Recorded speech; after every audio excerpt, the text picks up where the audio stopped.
சகோதரர் பக்தசிங் அவர்களின் ஊழியத்திலிருந்து விடாய் துணிக்கேற்ற வார்த்தைகள். ஜூன் மாதம் 8ஆம் தேதி.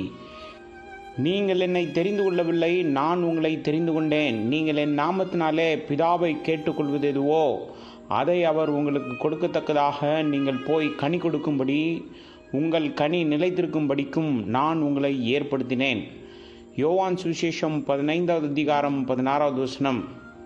கர்த்தர் நம்மை தம்முடைய ஊழியராக ஏற்படுத்துவதற்காக பல சோதனைகளை கொண்டு வருவார். 2 ராஜாக்களின் புஸ்தகம் 2வது அதிகாரம் 1வது வசனத்தில் எலியா எலிசாவுடன் கில்காலிலிருந்து சென்றதை நாம் பார்க்கின்றோம். கில்கால் என்றால் புரட்டி போட்டார். யோசுவாவின் புஸ்தகம் 5வது அதிகாரம் 9வது வசனம். கில்காலில் எலியா எலிசாவிடம் ஊழியமானது பயனுள்ளதாகவும் பலனளிக்கவும் விரும்பினால் நாம் நிந்தையிலிருந்து விடுபட வேண்டும். சில பாவம் அல்லது தோல்வியின் மூலம் நாம் கர்த்தருடைய நாமத்திற்கு நிந்தையை கொண்டு வரலாம். ஆனால் நாம் நம்மை தாழ்த்தி நமது அசுத்தத்தையும் குறைபாட்டையும் பலவீனத்தையும் அறிக்கையிட்டு விசுவாசத்தினால் வெளியேறப்பட்ட இரத்தத்தை சுத்திகரிப்புக்காக எடுத்துக்கொண்டால் நமது நிந்தை நீக்கப்படும். இப்போதும் நாம் நம்மை நாமே தண்டிக்க வேண்டிய அவசியமில்லை. ஆனால் நாம் கர்த்தருக்கு முன்பாக நம்மை தொடர்ந்து தாழ்த்த வேண்டும். அவருடைய மன்னிப்பை கேட்க வேண்டும். அதே நேரத்தில் நம் இருதயங்களை ஆராய்ந்து உள்ளான பலவீனம் அல்லது கரையை காட்டும்படி அவரிடம் நாம் கேட்க வேண்டும். தோல்வி, சிந்தனை, வார்த்தை அல்லது செயலில் என்னவெல்லாம் இருக்கிறதோ அவைகளை நாம் ஒப்புக்கொள்ள வேண்டும். அடுத்தது எலியா எலிசாவை நோக்கி, நீ இங்கே இரு, கர்த்தர் என்னை பெத்தேல் மட்டும் போக அனுப்புகிறார் என்றான். 2 ராஜாக்கள் புஸ்தகம் 2வது அதிகாரம் 2வது வசனம். பெத்தேல் என்றால் பரலோக வீடு, தேவனுடைய வீடு என்ற அர்த்தம். நீங்கள் ஒரு கட்டிடத்தை தேவனுடைய வீடு என்று அழைக்காதீர்கள். இதை உறுதிப்படுத்திக் கொள்ளுங்கள். நம்முடைய ஊழியம் பயனுள்ளதாகவும் அவருடைய சேவையில் பலனளிக்கவும் விரும்பினால் தேவனுடைய வீடு என்றால் என்ன, அதை கட்டுவதில் நம் பங்கு என்ன என்பதை நாம் அறிந்திருக்க வேண்டும். சபை என்றால் என்ன என்பதை நாம் தெரிந்து கொள்ள வேண்டும். ஸ்தாபனங்கள், பிரிவுகள், ஐக்கியங்கள் அல்லது மக்கள் குழுக்களை உருவாக்க தேவன் நம்மை அழைக்கவில்லை. தேவன் தனது வீட்டை கட்டி எழுப்புகிறார்.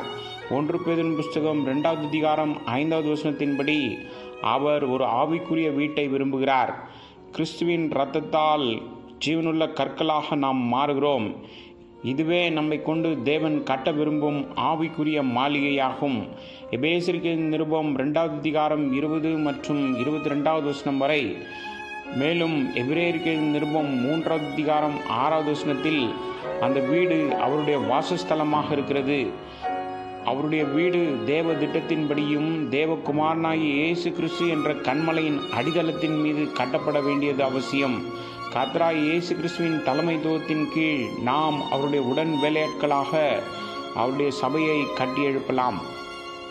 நாம் தேவனுக்கு உண்மையுடன் ஊழியம் செய்ய தொடங்குவதற்கு முன் அவருடைய ஆவிக்குரிய வீட்டை பற்றிய உண்மையான வெளிப்பாட்டையும் புரிதலையும் நாம் பெற்றிருக்க வேண்டும் என்பதில் உறுதியாக இருக்க வேண்டும்.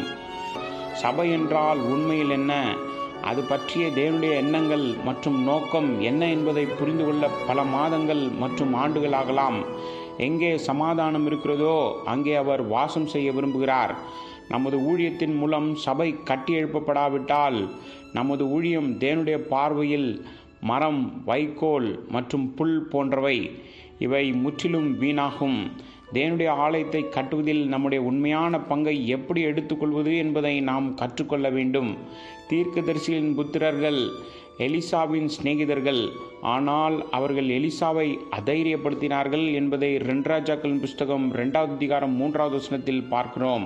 நம்முடைய உறவினர்கள், நண்பர்கள் மற்றும் தோழர்கள் நம்மை தடுக்க முயற்சிப்பதை நாம் அடிக்கடி பார்க்கலாம்.